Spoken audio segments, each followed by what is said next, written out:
Hey Challenge Group, it's Lindsay. I'm here today just to give you 5 quick tips that I use to kind of stop allowing busyness to be an excuse in my little excuse book. I know we've all got a plethora of excuses why we can't focus on our nutrition or why we can't get our workout in every day.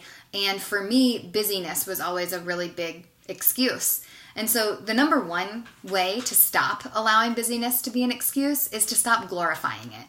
We're really bad as a society of making busyness like this cool thing to do. Like it's cool to be really busy and maybe even overwhelmed. When people ask you, what are you up to this weekend? And you're like, oh my gosh, it's such a busy weekend, blah, blah, blah, blah, blah.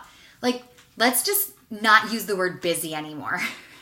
The second thing I want to share is you need more sleep. And I realize I'm a mom and I'm a teacher and a wife and lots of other titles too.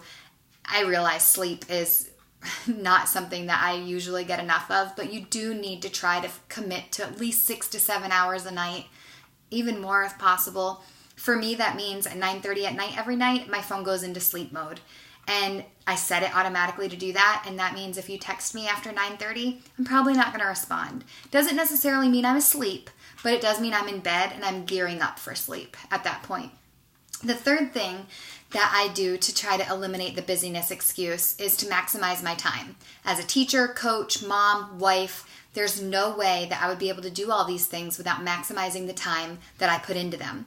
So I only have a 30-minute time slot every day to get my workout in. If I was driving to the gym, that would take away from my 30 minutes. Instead, I make sure that I'm choosing a Beachbody workout that fits into that time frame, and I'm working my butt off for those 30 minutes to maximize the time on task.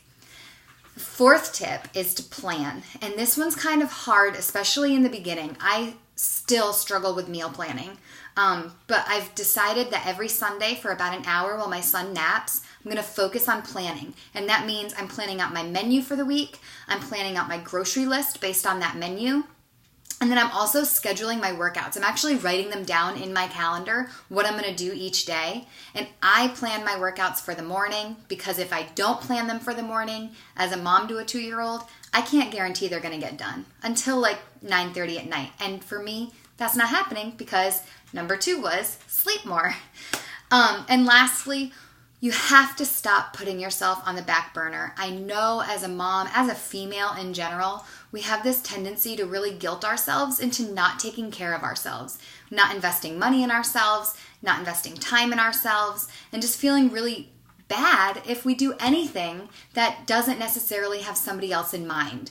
You need to stop putting yourself on the back burner. You need to make yourself a priority and stop allowing busyness to keep you from doing that.